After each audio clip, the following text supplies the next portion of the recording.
My name is Bertha Carter. I am 29 years old, and the story I am about to tell begins with what seemed like a warm family dinner but ended up leaving me with an emotional slap I will never forget. That evening, at the family table in Austin, I gathered all my courage and told my parents that I needed $70,000 to start a construction software company. I had a business plan, a demo, and even clients ready to commit. But they coldly replied, "Too risky. You already have a stable job, stop dreaming." And to make it worse, my younger sister Vanessa, the so-called golden child in my parents' eyes, leaned back in her chair, gave a mocking smile, and said, "Not everyone is cut out to be an entrepreneur, sis." Those words left me frozen, as if all my effort and passion were worth nothing. A few months later, when my sister Vanessa announced she wanted to launch a luxury event company in Dallas, my parents rushed to take out a $725,000 loan to buy her a BMW and fund everything she needed. And the result? Her company collapsed, the BMW was repossessed, and my parents drowned in debt. Eventually, they came to me, begging me to sell the small condo I had mortgaged to build my business, just to save the family. This time, I simply looked at them calmly and said, "No." Before I dive deeper into this story, I want to ask you, have you ever sat in a room full of family and still felt completely alone? And where are you listening to my story from, and at what time? Please share your story in the comments so I know I am not alone. Thank you so much. I grew up in Austin, Texas, in a 2-story red brick house tucked inside a quiet neighborhood, where summers were scorching hot and winters rarely brought snow. From the outside, anyone would think my family was perfect, a successful couple with 2 daughters raised in comfort, but the truth inside those walls was far from the picture people saw. From a young age, I was the independent child, the one who excelled in school, praised by teachers for my diligence and discipline. My parents never seemed too concerned about my studies, as if good grades were simply the bare minimum I was expected to achieve. If I brought home an A, it was treated as ordinary. But if I slipped and brought home a B, the look of disappointment in their eyes made me feel as if I had done something terribly wrong. Meanwhile, with Vanessa, my younger sister, things were the complete opposite. Vanessa was 3 years younger than me, and from the day she was born, she was placed at the very center of the family. When I was still in elementary school, she was already enrolled in the most expensive ballet studio in the city. I remember clearly the pristine white ballet shoes, the layered tutus, and the grand performances where my parents sat proudly in the front row, cameras in hand, beaming with joy. And there I was, sitting quietly in the corner, clutching my math book, feeling both proud of my sister and painfully aware that even if I were to stand on stage, receiving an academic award, no one would ever look at me with the same admiration. When I entered my teenage years, the favoritism became even more obvious. At 16, all I dared to hope for was an old car to get me to school and my part-time job. Instead, I kept riding the bus, packed shoulder to shoulder with dozens of other students in the suffocating Texas heat. But on Vanessa's 16th birthday, my parents threw a backyard party filled with balloons and twinkling string lights. When a brand new car rolled in with a giant red bow on top, the crowd cheered, cameras flashed, and my parents hugged Vanessa as if she had just achieved something extraordinary. I stood on the sidelines, heavy-hearted. When I asked why I never had such an opportunity, my father simply replied, "You're different. You're already capable, you don't need a fancy car to prove anything." I bit my lip and stayed silent, but deep down I knew his answer was nothing more than an excuse. Another time, I asked for $500 to attend a coding summer camp hosted by a university. I came prepared with information, explaining why it would be such a valuable chance to improve my skills. I truly believed that with such a modest request, they would understand how serious I was. But my mother frowned and shook her head. "Too expensive, Bertha. You can learn programming online for free, you don't need a summer camp." I was so crushed I couldn't argue, and I let the dream go. Just a few weeks later, however, my parents proudly announced they had enrolled Vanessa in a summer acting program in New York that cost over $12,000. I remember vividly how they boasted to the neighbors that their youngest daughter might one day grace a Broadway stage. Same family, same desire to grow, but when it came to me, I was told I was wasting money, while Vanessa was treated like a precious gem. The family celebrations were never any different. I still remember the time I won first place in the statewide science competition. I came home holding the certificate in my hands, my heart racing with excitement.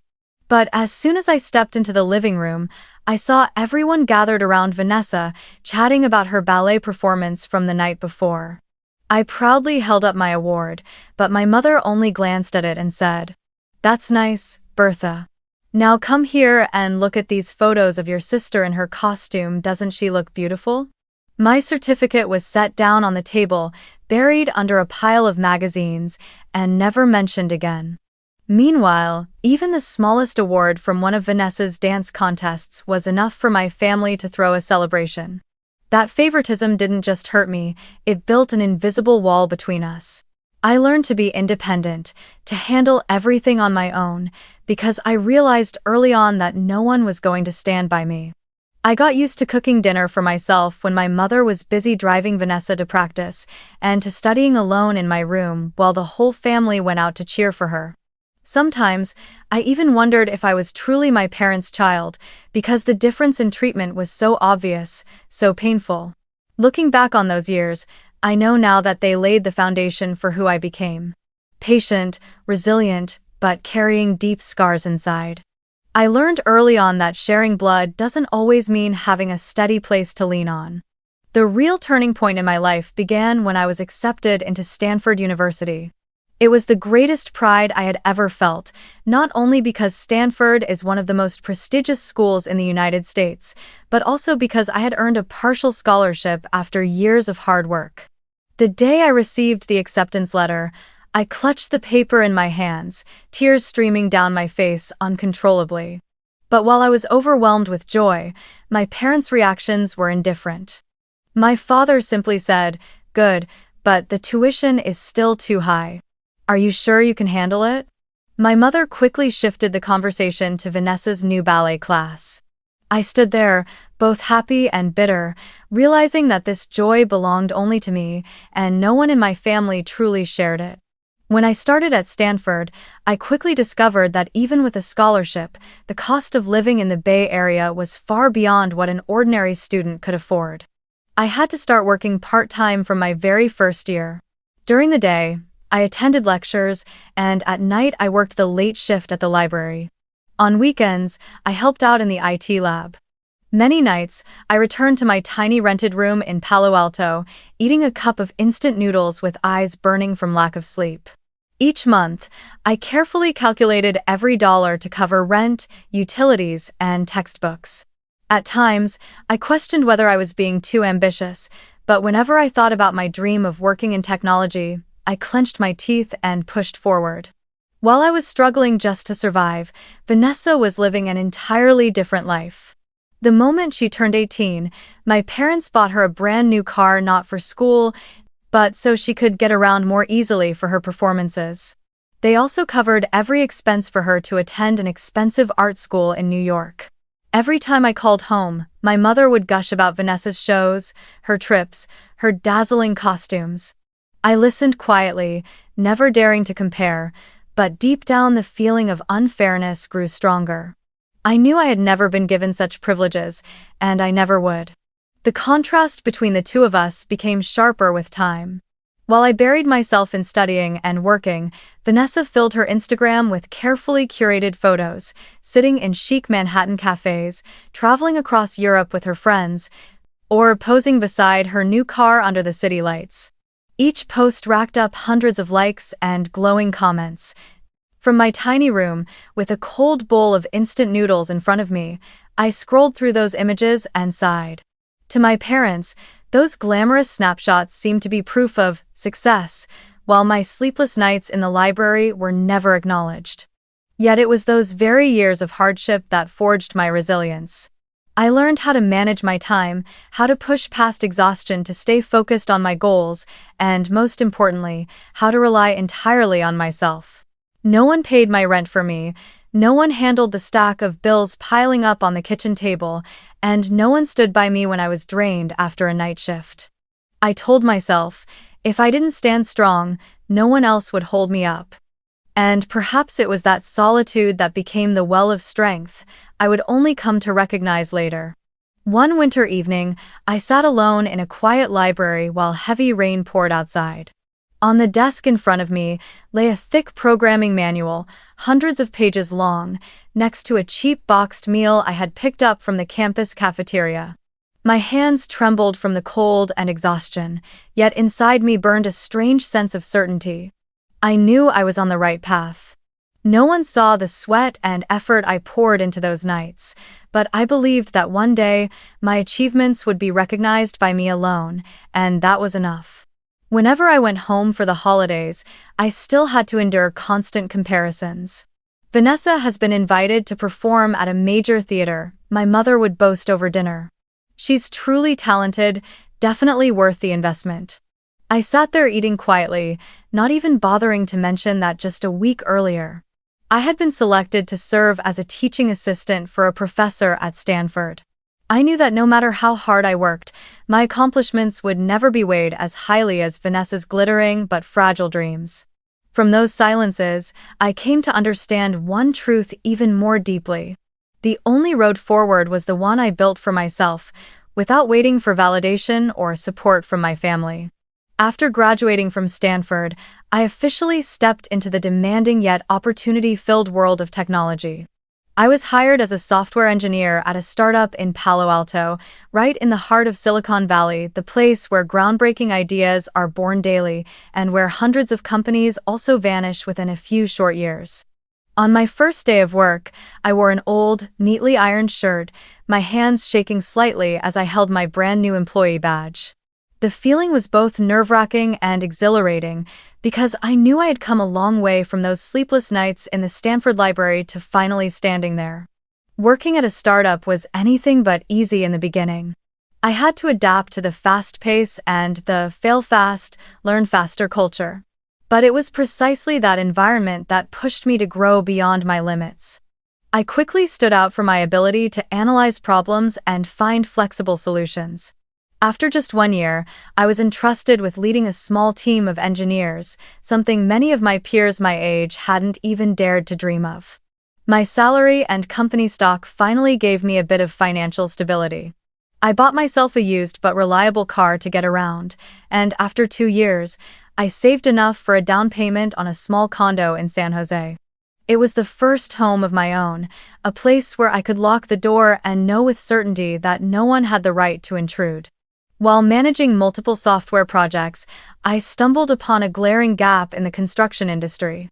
One of our clients constantly complained that they couldn't find a project management tool that was both practical and easy to use for everyone from field workers to office staff. The software available on the market was either too expensive, overly complicated, or simply not tailored to the unique needs of construction. My curiosity was piqued, and I began researching on my own. The deeper I dug, the more I realized this wasn't just one company's frustration, it was a widespread pain point across the entire U.S. construction industry. I spent countless evenings after work sketching out ideas, designing interfaces, and even writing the first lines of code for a more efficient construction project management app. I gave it a working name, BuildFlow, the flow of building. At first, I didn't expect much beyond testing my own skills.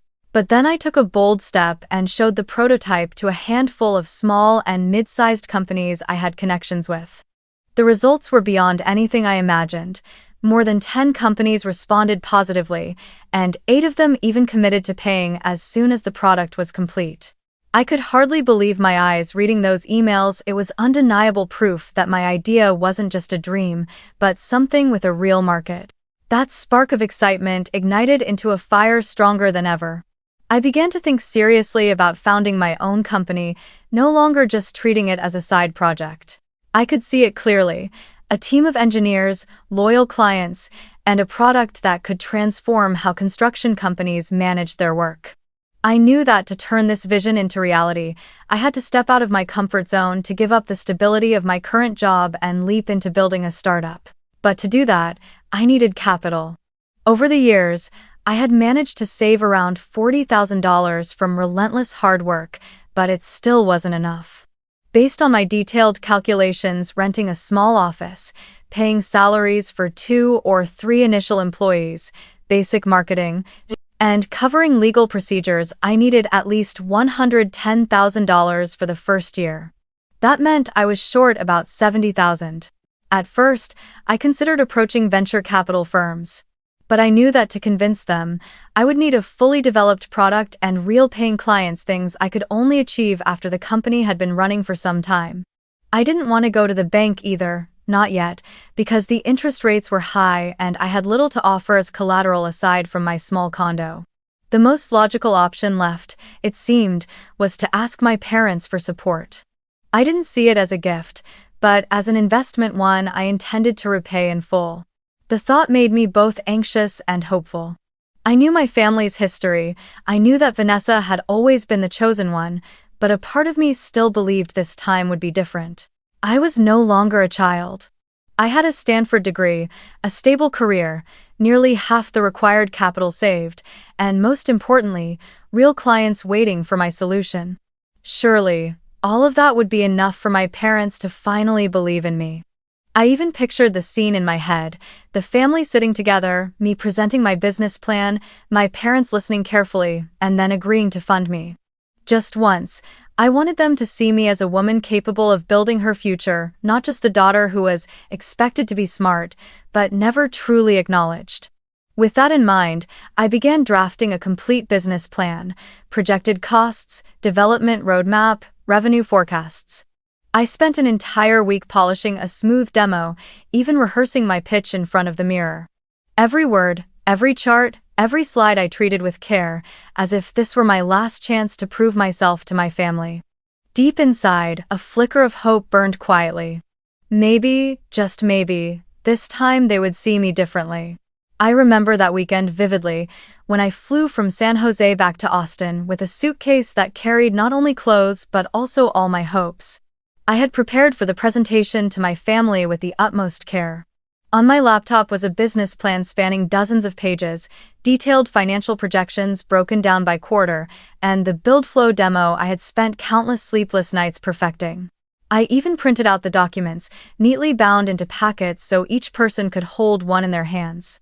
On the flight, I kept opening my slides, rehearsing the key lines over and over. I told myself, this time they'll see me differently. This time they won't be able to deny my capability. When I walked into the house, the whole family was already gathered in the living room. My father sat in his usual armchair, eyes glued to the newspaper as if nothing in the world really mattered. My mother bustled around, preparing tea and pastries. Vanessa was there too, wearing a designer dress, her hair curled in waves, phone in hand snapping pictures nonstop. The atmosphere seemed ordinary, even bland, but inside me was a storm. I took a deep breath, opened my laptop, and began. I want to share with you an opportunity that I truly believe will change the course of my career. I started, my voice slightly trembling but filled with determination. I laid out each step, how the construction industry lacked an effective project management tool, how BuildFlow would address that gap, what feedback I had already received from potential clients, and how I plan to use $70,000 in capital to turn this product into a real company. I presented the projections. With 8 companies already committed, first-year revenue was estimated at $300,000, with the potential to double within the next 2 years. I showed them the growth model, the hiring roadmap, the marketing strategy. I spoke with so much conviction and passion that for a moment, I forgot I was standing in front of my parents and not pitching to a room full of venture capitalists in Silicon Valley.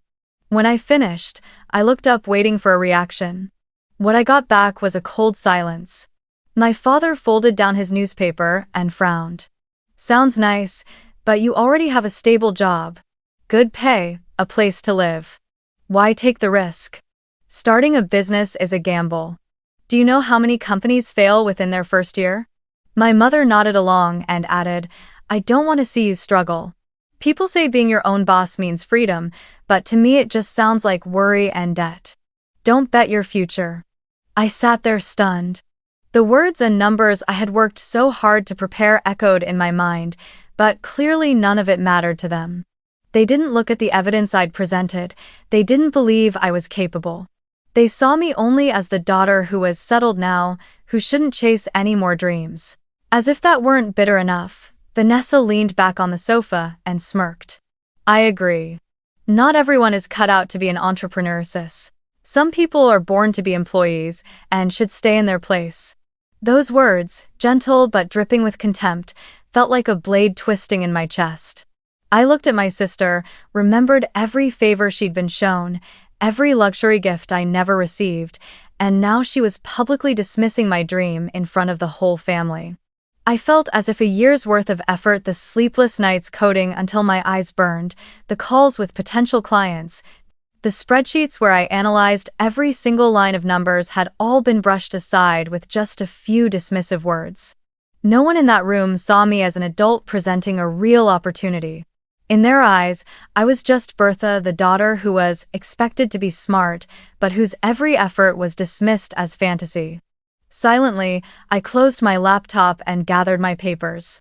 My heart pounded, my face burned, but my voice came out strangely calm. I understand. I'll handle it on my own. I didn't wait for another response. I stood up and walked out of the living room. Behind me, I heard my mother's voice calling after me, full of that same false concern. Bertha, I only want what's best for you.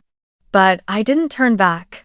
I stepped outside, the scorching Texas summer wind hitting my face, and in that moment, I knew one thing for certain: I no longer needed my family's approval.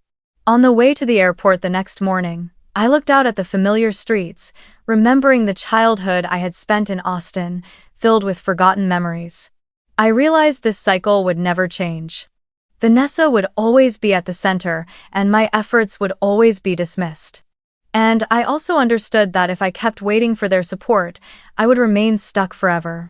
That bitter rejection had lit a fire inside me, a fire that roared with one truth: I had to prove I was right, not with words, but with success they could never deny.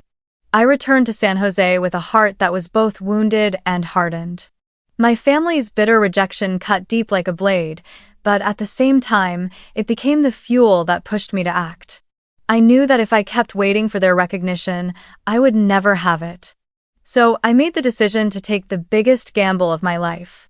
A personal loan, secured by the very condo I had worked so hard to buy. When I signed the loan documents, my hands trembled and my heart pounded. I understood clearly that if I failed, I would not only lose my effort and my money, but also the only home I had. Yet one thought kept repeating in my mind: if I don't take the risk now, then when? With the loan in hand, combined with the $40,000 I had saved, I officially founded BuildFlow. Our first office was far from a shiny high-rise. It was a small room rented in an old industrial building on the outskirts of San Jose. The white paint on the walls had already faded, the ceiling leaked in a few places, but to me, it was a symbol of beginning. I hired my first 2 team members, Miguel, a young programmer fresh out of college, and Rachel, an energetic woman who handled client outreach and administrative work. The 3 of us worked around a long table bought from a thrift store, but in my heart, it was our strategy table, the place where ideas that could change the future were born. The first months were so brutal that I nearly gave up more than once. I often worked 18 hours a day, from early morning until late at night. Mornings were for coding, afternoons for calling clients, evenings for handling legal paperwork, and the late nights for tweaking the software. There were times I nodded off right on the keyboard, leaving the keys imprinted on my cheek. Meals were usually cheap sandwiches or instant noodles, though sometimes Rachel, feeling sorry for me, would bring a few home-cooked lunchboxes. Rent for the office, salaries for Miguel and Rachel, the cost of servers for testing, all of it piled into an enormous burden. Each time I saw the balance in our bank account shrink, my throat tightened. There were nights I left the office at 2 in the morning, driving down empty roads and asking myself, am I crazy? Am I repeating what they said, betting my whole future on a fantasy? In those moments, memories of that dinner in Austin would flood back. I remembered my father's indifferent look and my sister's mocking smile. Those images were what pulled me back up and reminded me I could not afford to collapse. If I quit, they would have the excuse to say, "See? We were right." How could? In the 4th month since BuildFlow launched, I nearly hit rock bottom. A potential client canceled their contract at the last minute, leaving a serious gap in our projected budget. I sat stunned in the empty office, listening to the old air conditioner wheeze, my heart heavy as stone. I even considered selling my condo before the bank could foreclose. But just then, an email appeared in my inbox. It was from a mid-sized construction company in Sacramento. They had watched our demo months earlier. The message was short. "We want to try BuildFlow on a new project, 1-year contract, valued at $50,000. I cried right there, tears spilling uncontrollably. After so many days of struggle, we finally had an official customer. On the day we signed that first contract, Miguel, Rachel, and I celebrated with pizza from a discount shop. We sat on the office floor, eating and laughing, cheese grease smeared everywhere, and nobody cared. It wasn't just a meal to mark a new client. It was proof that we could survive, that BuildFlow was no longer just a dream in my head. From that first contract, things began to shift slowly but surely.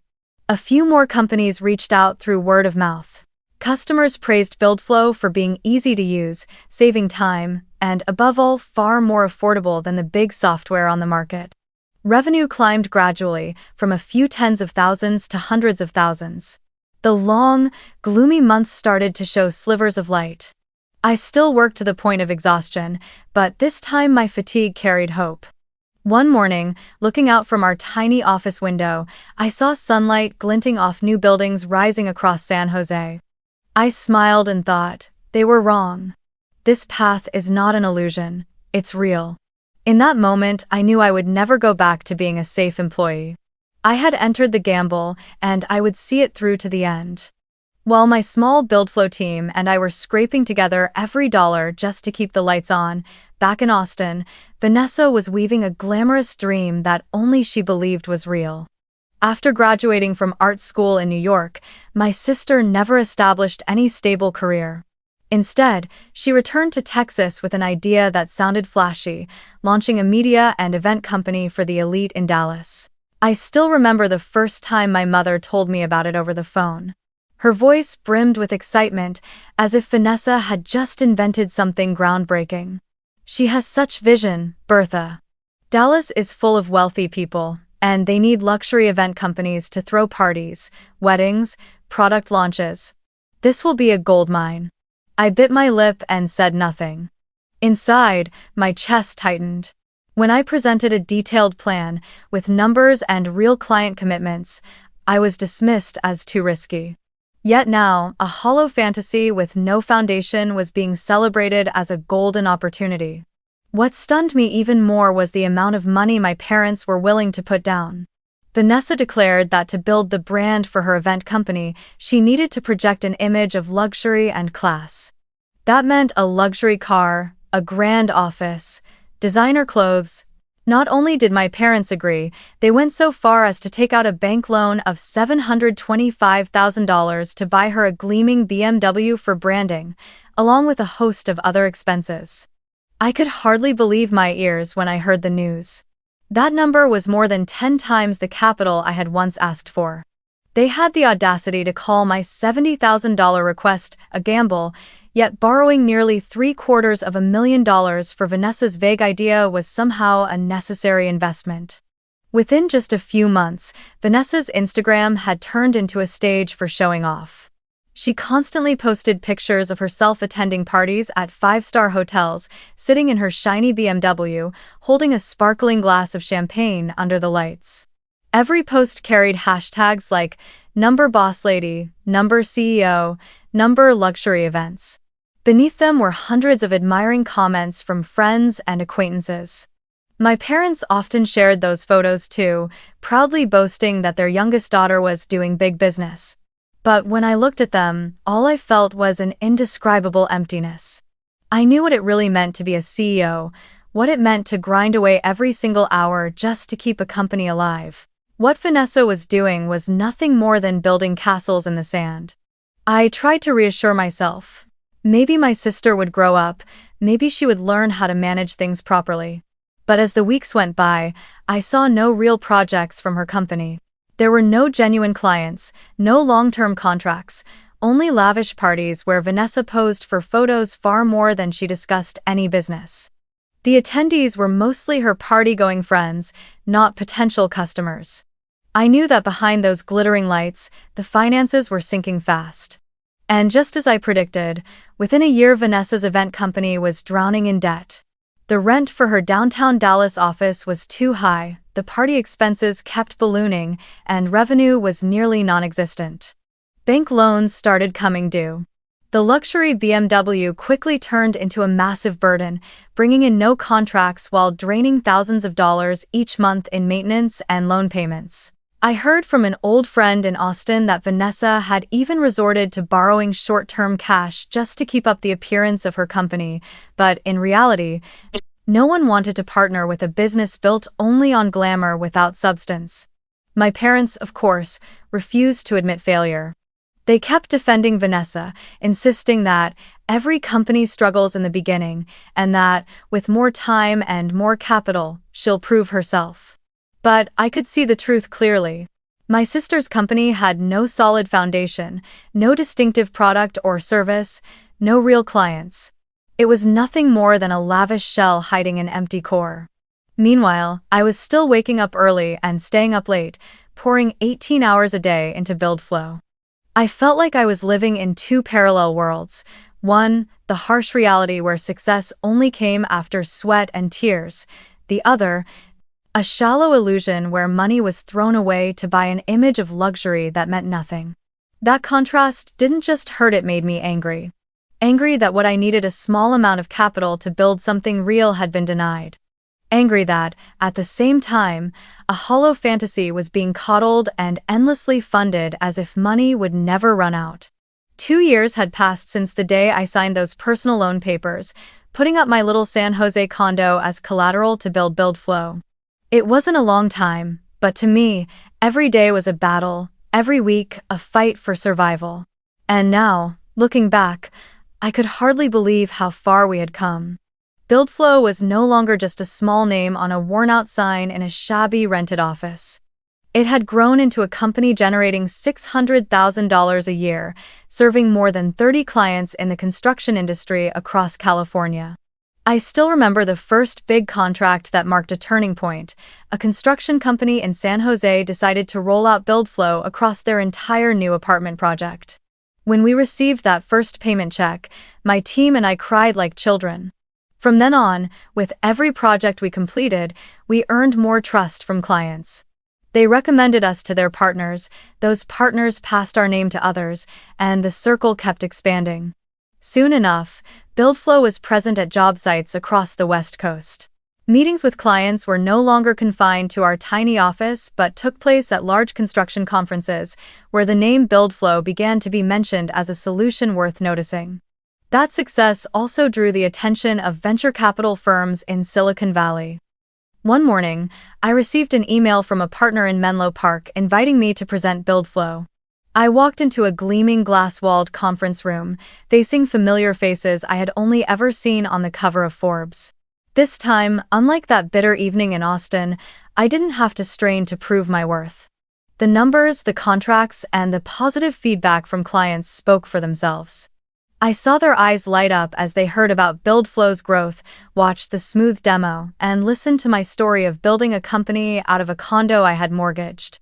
In that moment, I knew I was no longer the dreamer child in my family's eyes, but a true founder. While BuildFlow was slowly finding its footing on the path to sustainable growth, on the other side, Vanessa's glittering dream finally collapsed. Her event company declared bankruptcy in less than 2 years. The Dallas office shut down quietly, the website went offline, and her social media accounts were wiped clean of the glamorous images she had once posted nonstop. The BMW that was supposed to be her brand symbol was repossessed by the bank, towed away in broad daylight under the eyes of the neighbors. My parents, who had once proudly paraded their youngest daughter as a fashionable CEO, were now drowning in a loan of more than $700,000, interest piling on top of interest. I first heard the news from a mutual friend in Austin, and then from my mother's frantic phone calls. She told me the bank was pressing them relentlessly. My father was forced to sell off assets just to keep afloat, but it still wasn't enough. Even the red brick two-story house I grew up in was being discussed as collateral. In her voice, I heard exhaustion and fear, but not a single note of admission that their decisions had been mistakes. She still blamed the market, the economy, bad luck. I stayed silent because by now I was too familiar with their refusal to face the truth. The irony of fate could not have been clearer. The one once dismissed as delusional, brushed aside without mercy, was now proving her ability step by step through real results. Meanwhile, the one who had been praised and unconditionally funded had collapsed quickly, leaving behind cracks in both the finances and the reputation of the entire family. I didn't rejoice at my parents' hardship, but I couldn't deny there was a certain vindication. All those years of being underestimated had now been answered by this sharp contrast in outcomes. One evening, I sat alone in my new office, spacious, bright, with the BuildFlow logo neatly mounted on the wall.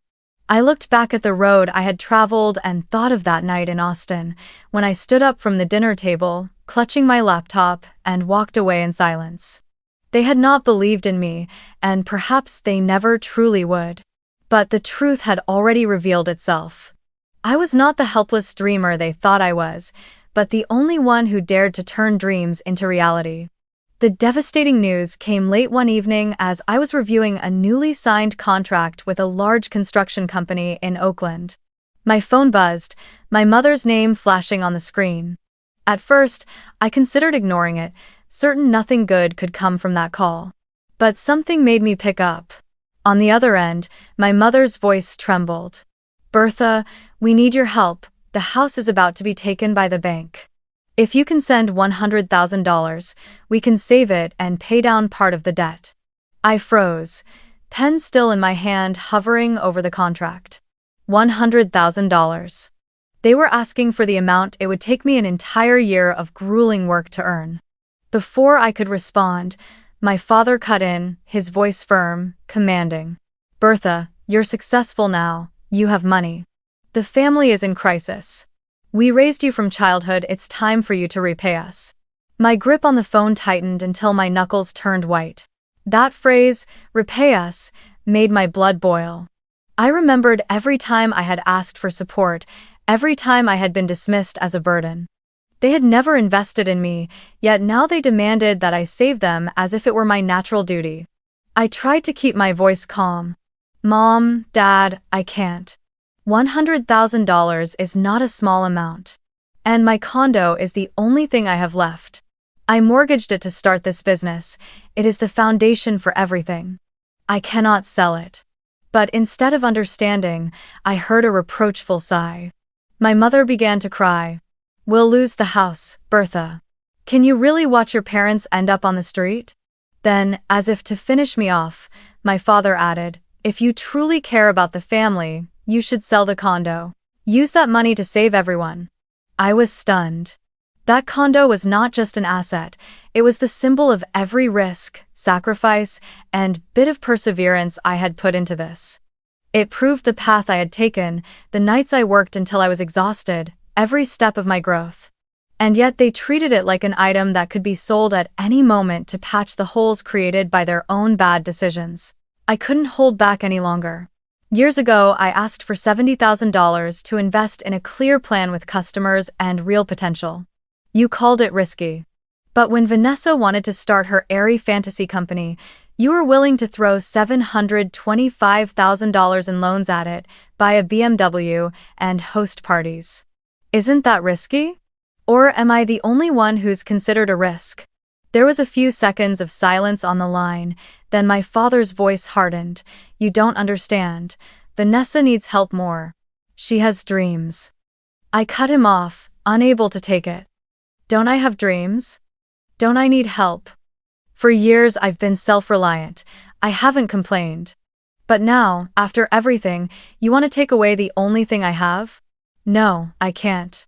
My mother's sobs filled the line, mixed with desperate pleas. Bertha, you're our only hope. Don't turn your back on the family. I took a deep breath, tears already slipping down my face. I'm not turning my back, I'm setting boundaries. I won't let my life's work be buried because of someone else's mistakes. I'm sorry, but I won't do it. After the call, I sat in the darkened office, the streetlights outside casting my tired reflection onto the glass. Inside me was a storm of pity and anger. I pitied them for being buried under such enormous debt, pitied my mother's panic, pitied my father's fading confidence. But I was furious to my core at the injustice of it all, furious that they still refused to see my worth, treating me only as a backup vault when things went wrong. That night, I didn't go straight back to my condo. I drove aimlessly through the quiet streets of San Jose, remembering the nights coding in the dark, the cold bowls of noodles, the moments I thought I might collapse. If I had given up back then, there would be no BuildFlow, no version of me standing here today.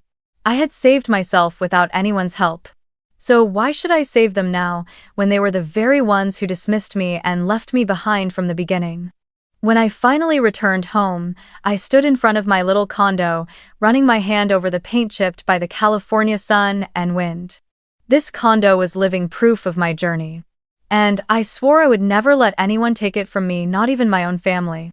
From that moment on, I knew I had drawn a boundary that could never be broken, a boundary of finances, of emotions, and of my own self-respect. One autumn afternoon in San Jose, just as I had finished a meeting with my engineering team about the latest BuildFlow update, the doorbell rang insistently. I frowned, surprised since I wasn't expecting anyone. When I opened the door, standing before me were my father, my mother, and Vanessa. They stood in a line, their faces weary, their eyes a mix of worry and desperation. I wasn't surprised after their failed plea over the phone. I knew eventually they would show up in person. Still, seeing them there made my chest tighten, not out of pity, but because all the memories of an unfair childhood came flooding back. "We need to talk," my father said, trying to hold on to his usual authority, though I could hear the tremor in his voice. Quietly, I stepped aside and let them in. My small, modest condo stood in stark contrast to everything they had once lavished on Vanessa, the luxury cars, the glittering parties.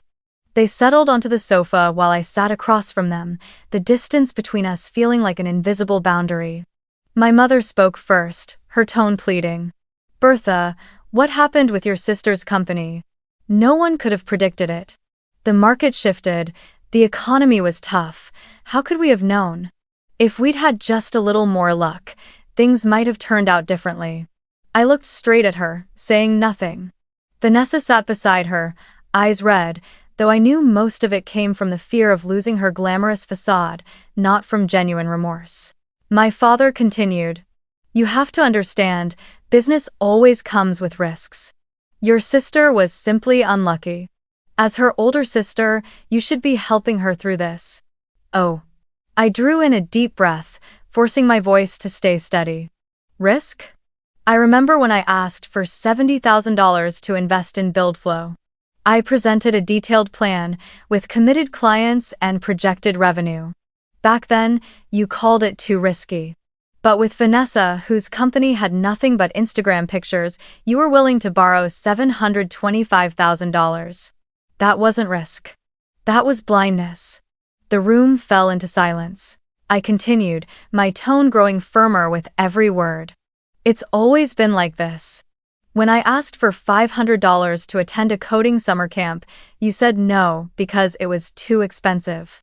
Right after that, Vanessa got $12,000 for an acting camp in New York. When I won a statewide science award, you barely paid attention. But when Vanessa landed a supporting role in a school play, the family threw a party. When I got into Stanford on a partial scholarship, all you could talk about was money. But when she studied art in New York, you covered every expense without a word. For years, I've had to handle everything on my own, while she was handed every advantage.